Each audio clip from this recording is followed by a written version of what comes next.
নমস্কাৰ, মোৰ নাম দেৱনাৰায়ণ শৰ্মা।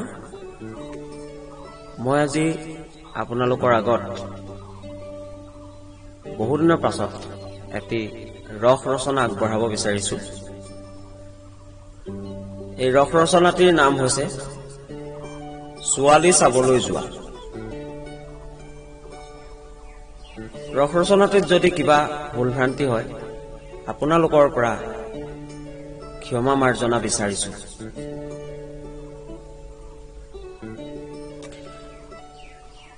সেইদিনা দীপকে ৰাতিপুৱা খুব সোনকালে শুই উঠিল। উঠিয়েই সি গা পা ধুই ধুনীয়াকে ড্ৰেছ পোছাক কৰিছে, ধুনীয়াকে সাজি কাচি ওলাইছে। দীপকে ভাত পানী খাই হলত দেউতাকক সুধিলে, দেউতা, মই আজিতো প্ৰথম ছোৱালীজনী চাবলৈ যাম, গতিকে ছোৱালীজনী চাবলৈ যাম ভালেই, কিন্তু দেউতা মোৰ এটা সমস্যা হ'ল নহয়। দেউতাকে ক'লে, কচোন বোপাই, তোৰ কিনো সমস্যা হ'ল ছোৱালী চাবলৈ যাবৰ সময়ত?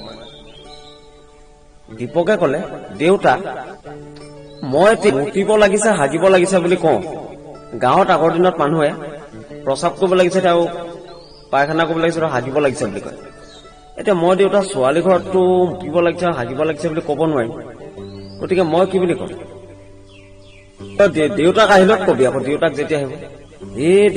দেউতাক আহিলত ইমান দেৰিতো ৰখি থাকিব নোৱাৰিম। এতিয়া তেতিয়ালৈকে চোন মুতিব লাগিলে মানুহটো ৰখি থাকিব নোৱাৰে, হাগিব লাগিব, তেতিয়া মই ক'ব লাগিব। শুন তেতিয়াহ'লে তই কবি মুতিব লাগিছেতো কবি প্ৰস্ৰাৱ কৰিব লাগিছে, আৰু হাগিব লাগিছেতো কবি পায়খানা কৰিব লাগিছে। এতিয়া ল'ৰাটোৱে বাটত অভ্যাস কৰি গৈছে, লাষ্টত তাৰ প্ৰস্ৰাৱ কৰিব লাগিছেতো ওলালগে প্ৰস্তাৱ কৰিব লাগিছে, আৰু হাগিব লাগিছেতো পায়খানা কৰিব লাগিছেতো ওলালগৈ প্ৰাৰ্থনা কৰিব লাগিছে।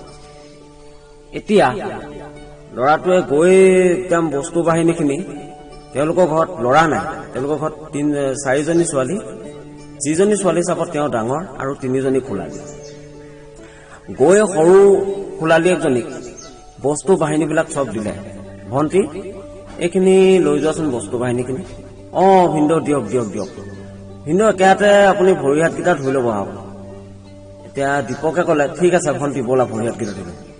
কিন্তু ভণ্টি হেৰি নহয়, মোৰ এই প্ৰস্তাৱ কৰিব লাগিছিলে পাই। এতিয়া সৰু খোলালী একজনীয়ে কৈছে, ভিনদেউ আপুনি আহিয়ে যে প্ৰস্তাৱ কৰিব লাগিছে বুলি ক'লে, এতিয়াতো আপুনি প্ৰস্তাৱটো ক'লে, এতিয়া পাছত কি হ'ব? আপুনি পাছত ভাত খোৱাৰ সময়ত দেউতা আহিব, তেতিয়া চব থাকিব, তেতিয়া আপুনি কি প্ৰস্তাৱ আছে আপোনাৰ তেতিয়াই প্ৰস্তাৱটো আগবঢ়াব। এতিয়া দীপকে ক'লে, নহয় ভণ্টি, প্ৰস্তাৱটো এতিয়া কৰিব লাগিব, নহ'লে পাছত কৰিলে অসুবিধা হ'ব। নহয় কিন্তু আপুনি তেতিয়াই ক'ব পাৰে, প্ৰস্তাৱটো যি প্ৰস্তাৱ আগবঢ়ায় তেতিয়া আগবঢ়াব। এতিয়া লাষ্টত ভৰি হাত ধুলে, ভৰি হাত ধোৱাৰ পাছত ভাত খোৱাৰ সময়ত সকলো বহিছে। তেতিয়া সৰু খোলালী একজনে মনত পেলাই দিলে, ভিনদেউ আপোনাৰ যে প্ৰস্তাৱটো আছিল এতিয়া আগবঢ়াওক। দেউতা, এই ভিনদেউ বোলে কিবা প্ৰস্তাৱ এটা আগবঢ়াওক। বাপেকে ক'লে, ভাল, যোৱা কোৱাচোন কি প্ৰস্তাৱ আছে তোমাৰ? এতিয়াতো তুমি কোনো সংকোচ কৰিব নালাগে, যিহেতু তুমি ছোৱালী নিবাই, গতিকে তুমি প্ৰস্তাৱটো কৈ দিয়া, কি প্ৰস্তাৱ আছে? দীপকে ক'লে, দেউতা মই প্ৰস্তাৱটো এতিয়া কওঁ জানো চবৰে আগত? এতিয়া প্ৰস্তাৱ কৰিব নোৱাৰো চবৰে আগত, ইয়াততো কৰিলে বেয়া হ'ব। নহয় একো সংকোচ কৰিব নালাগে, যোৱাই তুমি একদম খোলা মনে কোৱা কি প্ৰস্তাৱ আছে। তাৰপিছত কওঁ নকওঁকে তেওঁ কৰিলে আৰু তাতে প্ৰস্তাৱ কৰি দিলে। তাৰপিছত কৈছে, ৰাম, এতিয়াহে ভাল লাগিছে দেই। দেউতাকে ক'লে, চালা কুকুৰ, তই প্ৰস্তাৱ কৰিবলৈ এইটোৱে তোৰ প্ৰস্তাৱ আছে। তাৰপিছত সেই সৰু খোলালী গ'লে, নহয় দেউতা, এই ভিনদেউক ইমানকে গালি নাপাৰিবচোন, তেওঁ কিবা এটা আজি ভুল কৰি পালে আৰু, তেওঁ সদায় ভুল নকৰে নহয়, আজি দিনটো ৰাখক ভিনদেউক, আজি দিনটো আমাৰ ঘৰতে ৰাখকচোন, একো নহয়। তাৰপিছত তহঁতে চাবি কিন্তু, গণ্ডগোল কৰিছা চাবি কিন্তু, আৰু গণ্ডগোল কৰিব। নহয় দেউতা, আৰু গণ্ডগোল নকৰে, আমি নহয়, মই আছো নহয়, দেউতা ৰাখক। এতিয়া সেইদিনাখন ঠিকমতে আছে।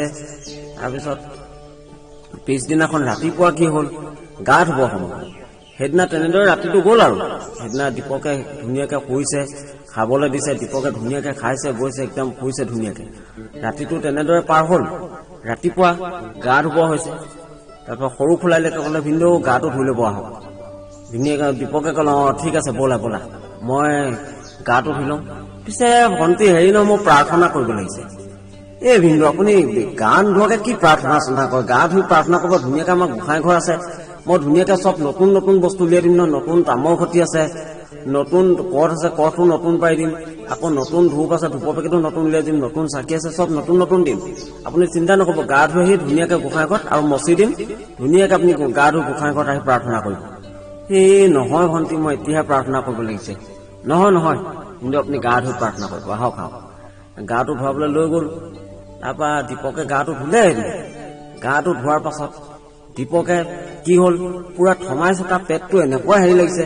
আগদিনাখন পুৰা খাই দিলে গাটো ধোৱাৰ পিছত দীপকে গ'ল আৰু কাপোৰ কানি পিন্ধি যেনে তাৰপাছত সৰু খোলাইলেকে ক'লে ভিনদেউ মই ধুনীয়াকে গোঁসাই ঘৰত মচি কাচি দিছো এয়া চাওকচোন এয়া নতুন ঘটি দিছো পানী একদম ধুনীয়াকে ভৰাই দিছো চাফা চাফা পানী আৰু ধুনীয়াকে আপোনাক এয়া নতুন চাকি দিছো নতুন কঠ পাই দিছো আৰু ইয়াতে গীতাও আছে আৰু বাকী কিবা কিবি কিতাপো আছে আপুনি পঢ়িব দেই আৰু ধুনীয়াকে প্ৰাৰ্থনা কৰিব ঠিক আছে ভণ্টি ঠিক আছে তাৰপাছত সকলো গ'ল দীপকে একদম দৰ্জাখন পুৰা ধুনীয়াকে একদম পুৰা টানকে মাৰি দিছে খুলিব নোৱাৰাকে তাৰপাছত দীপকে তাতে কৰি দিলে কাপোৰ কানি খুলি তাতে পায়খানা কৰিলে তাৰপাছত ধুনীয়াকে ধুই মেলি ওলাই আহিছে তাৰপিছত সৰু খোলাইলে ক'লে ভিনদেউ প্ৰাৰ্থনা কৰিলে কৰিলো এতিয়াহে মনটো ভাল লাগিছে গাটো ভাল লাগিছে পাই কৰিলো আৰু তাৰপাছত ক'লে ভিনদেউ ঠিক আছে এতিয়া ব'লক তাৰপিছত আৰু কি হ'ল ল'ৰাটোৱে দীপকে কি হ'ল চাহ তাহ খাবলৈ লৈছে তাৰপাছত দেউতাকে গা ধুই সদায় গোঁসাই ঘৰত সোমায় দেউতাকে গা ধোৱাৰ পাছত সৰু ছোৱালীজনীক ক'লে মাজনী গোঁসাই ঘৰটো চাফা কৰিলি নে দেউতা চাফা কৰিলো ধুনীয়াকে চাফা কৰিলো আজি ভিনদেউ গোঁসাই ঘৰত সোমাইছিল নহয় এই ধুনীয়াকে প্ৰাৰ্থনা কৰিছে চাফ চিকুণ কৰি আহিছে বাৰু দে ঠিক আছে দেই তেতিয়াহ'লে মই গোঁসাই ঘৰলৈকে যাওঁ গা পা ধুই ধুনীয়াকে ধুতি গামোচা পিন্ধি দেউতাকে গৈছে আৰু গোঁসাই ঘৰলৈ দৰ্জাখন খুলি দেউতাকে সোমাইছে তেনেকুৱাতে ভৰিটো তাতে পৰিল দেউতাকে পৰি পিছলি গ'ল তাতে একদম পৰি গ'ল তাতে এই পৰিলো তাৰপিছত উঠি গৈ ধুই মেলি আহি দেউতাকে জেউৰা খুঁটি এডাল লৈ আহিছে সৰু খোলাইলে সৰু ছোৱালীজনীয়ে কয় দেউতা জেউৰা খুঁটিডাল কেলে আনিছে তহঁতে চব মই আনিছো বোলে তাৰপাছত জোঁৱাই কক পিছফালৰ পৰা পিঠিত এনেকুৱাকে কেইটামান কোব দিছে চালা কুকুৰ তই ছোৱালীও নিব নালাগে ওলা তই আমাৰ ঘৰ তাৰপাছত কৈছে এই দেউতা আৰু ভুল নকৰো মোক নেমাৰিব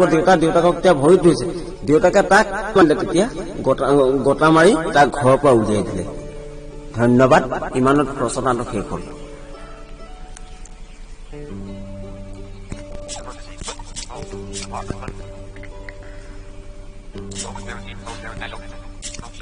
Okay, button.